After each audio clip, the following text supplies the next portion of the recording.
इतवार का दिन सत्संग के लिए ही होता है, लेकिन आप लोगों की परेशानी ये है,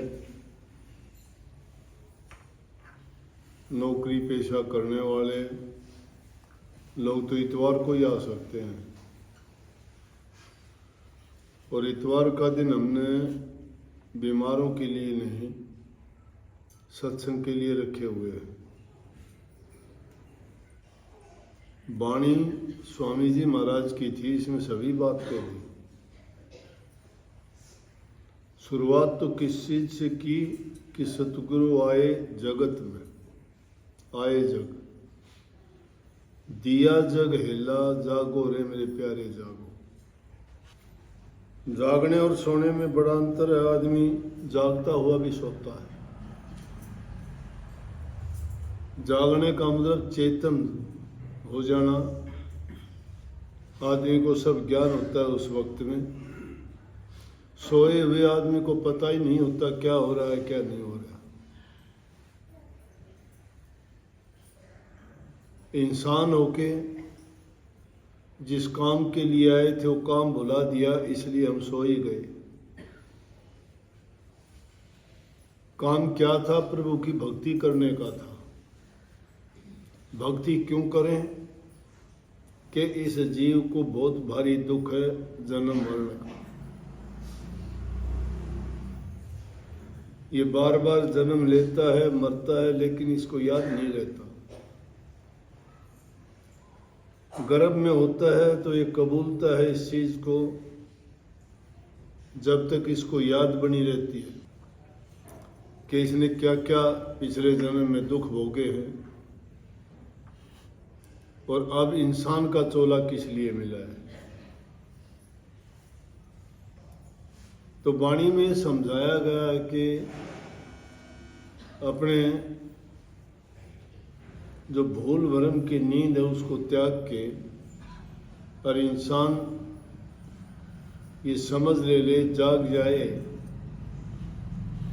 जागने से मतलब है कि प्रभु के भक्ति के काम में लगे। परंतु यहाँ तो काल ने जो जाल फैलाया उसमें फंस जाते हैं। लेकिन उसको फंसाने के लिए क्या करते हैं कि लालच देते हैं उसको। पक्षियों को दाने का लालच देते हैं, मछली को छोटे से मांस के टुकड़े का देते हैं, बड़े जानवरों को पकड़ने के लिए, शेर का शिकार करने के लिए, बाघ का शिकार करने के लिए वो लोग बकरी को जंगल में जाके बांध देते हैं, उसके आसपास जाल लगा देते हैं। वो सोचता है कि मैं इसको पकड़ूंगा जाके इसको, क्योंकि वो उसका आहार है उसको खाने के लिए। लेकिन उसको ये नहीं पता कि ये तेरे साथ धोखा है। उसको पकड़ने के लिए जाता है, उसमें फंस जाता है।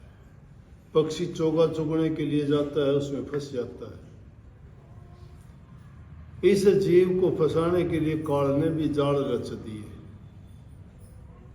कहीं लालच का, कहीं स्वार्थ का, कहीं इंद्रिय भोगों के स्वाद का, आनंद का।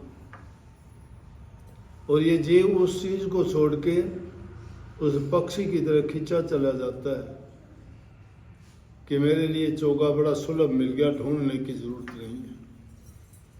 ये नहीं सोचता कि तुझे फंसाने के लिए जाल है। ये काल ने इतना प्रपंच रच दिया कि जीव सोचता है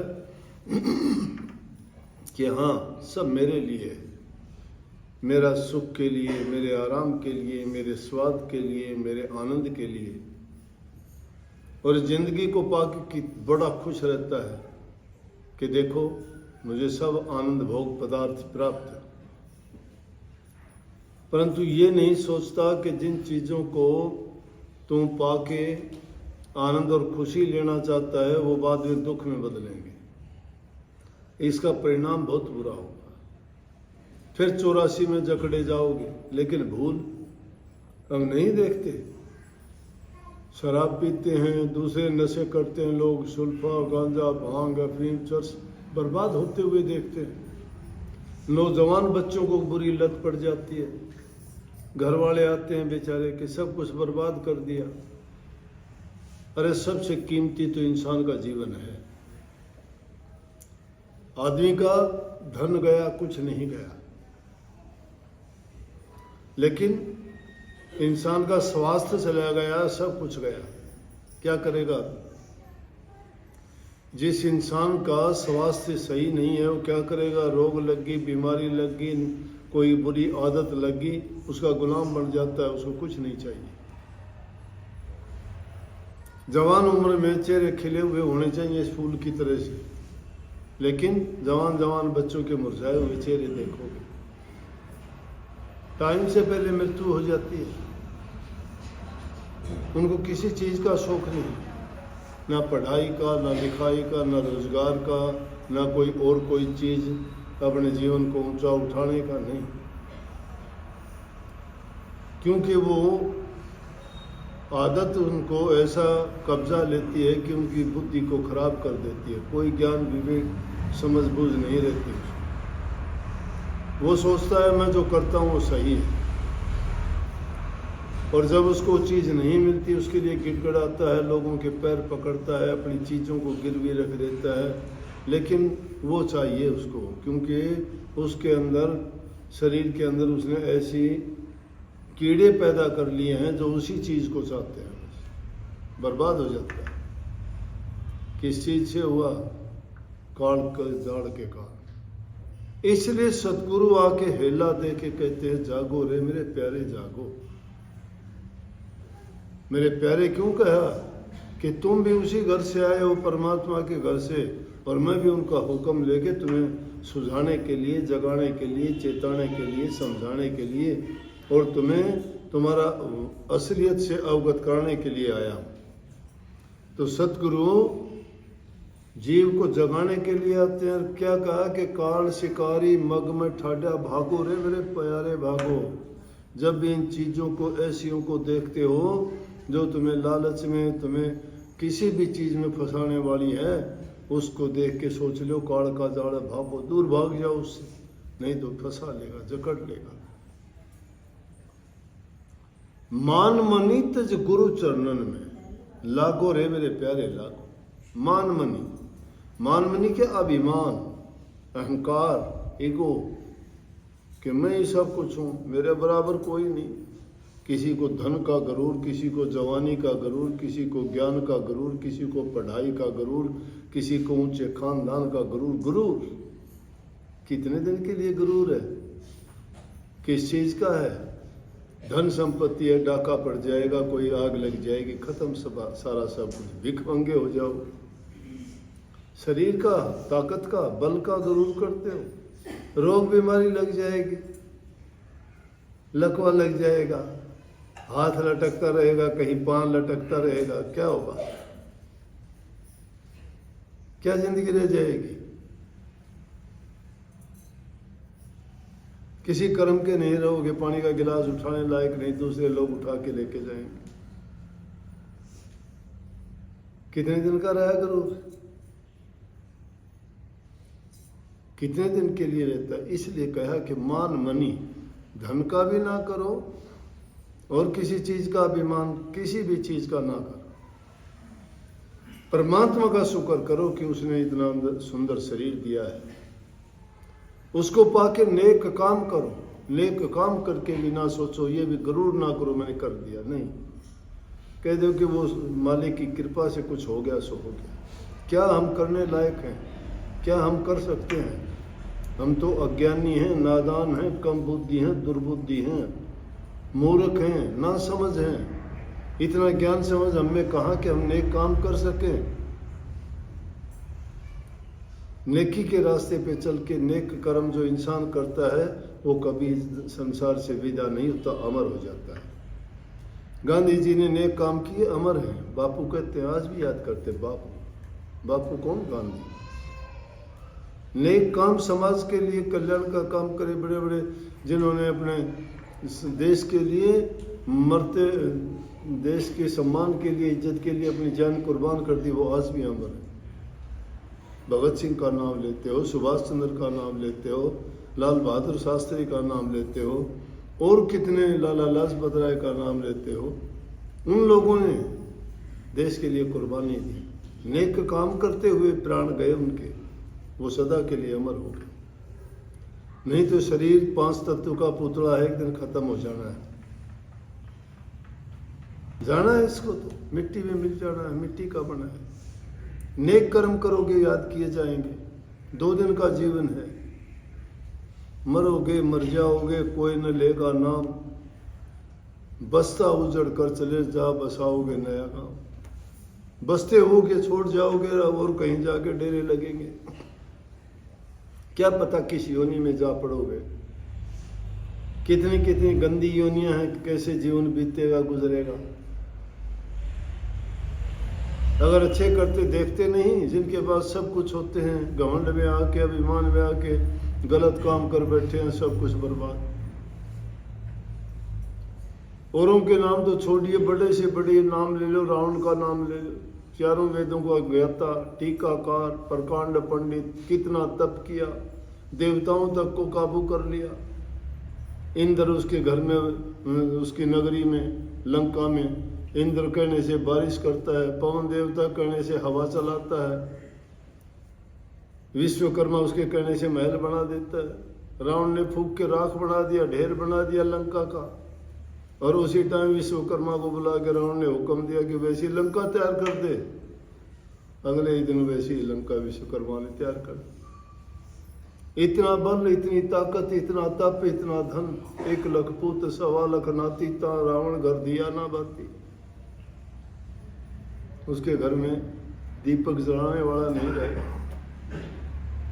सबका नाश हो गया। किस कारण से हुआ?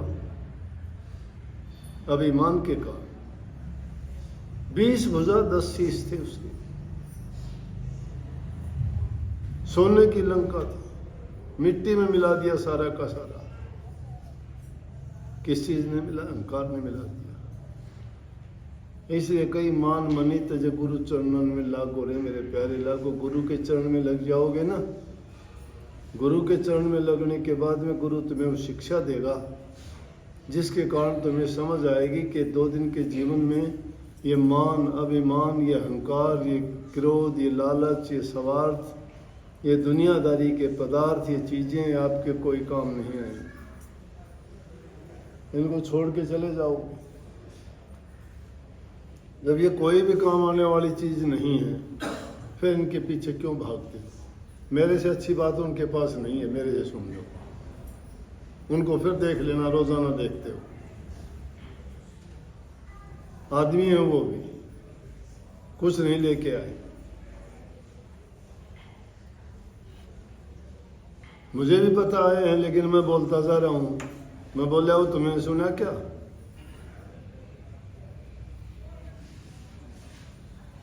यही भूल है इंसान का, यूं भागता है। मतलब की चीज छोड़ देता है, बेमतलब की चीज की ओर भागा चला जाता है, भटक जाता है। भटको मत। इस दुनिया में अनेकों चीज ऐसे आएंगी जो तुम्हें भटकाएंगी।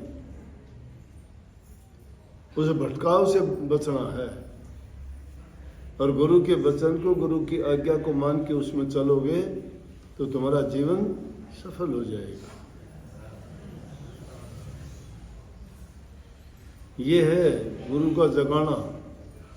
और इस तरह से हम सोए हुए हैं तो सदगुरु हेला आवाज देने का मतलब है। आवाज कौन सी होती है? सत्संगों के माध्यम से उपदेश करना, शिक्षा देना।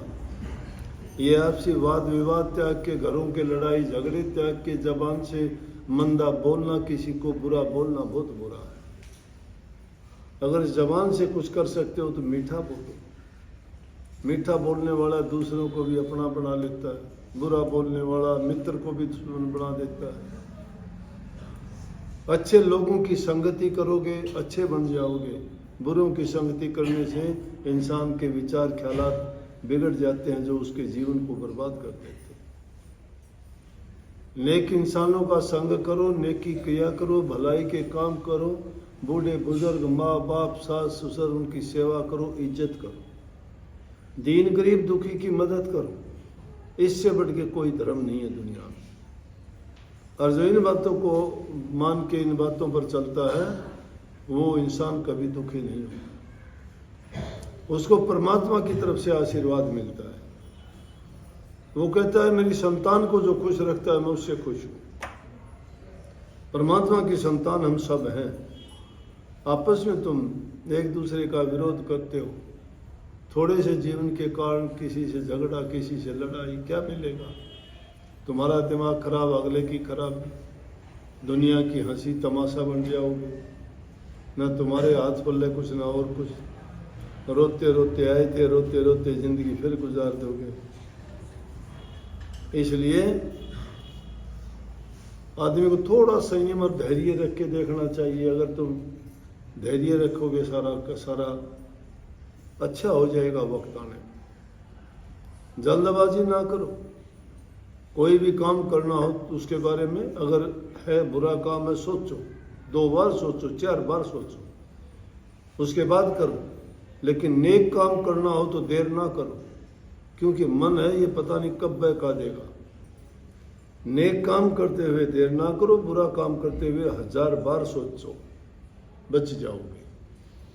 और मैं तो सीधी बात बताया करता हूँ भाई कि आदमी का सब कुछ बढ़ाने वाला, बिगाड़ने वाला आदमी स्वयं खुद है।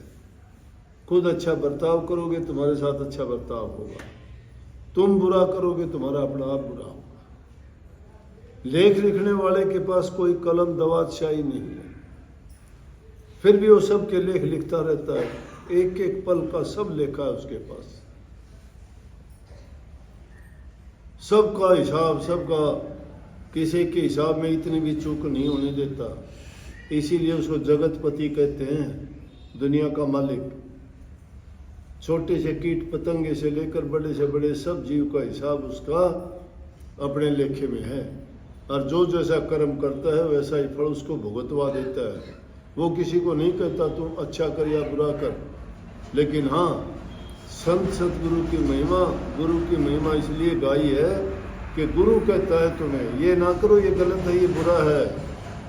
अच्छा करते हो तो कहते हैं हाँ ये नेक है, अच्छा है, अच्छा किया करो, परिणाम अच्छा होगा। इसलिए गुरु का वचन हमें सुधारता है, जीवन को बनाता है, संवारता है और उससे हमें खुशी मिलती है। तो भाई सब कुछ अपने हाथ है। जैसा भी बनना चाहो, जैसे भी करना चाहो करोगे वैसा ही आपको मिलेगा। सबको आशीर्वाद। राधा।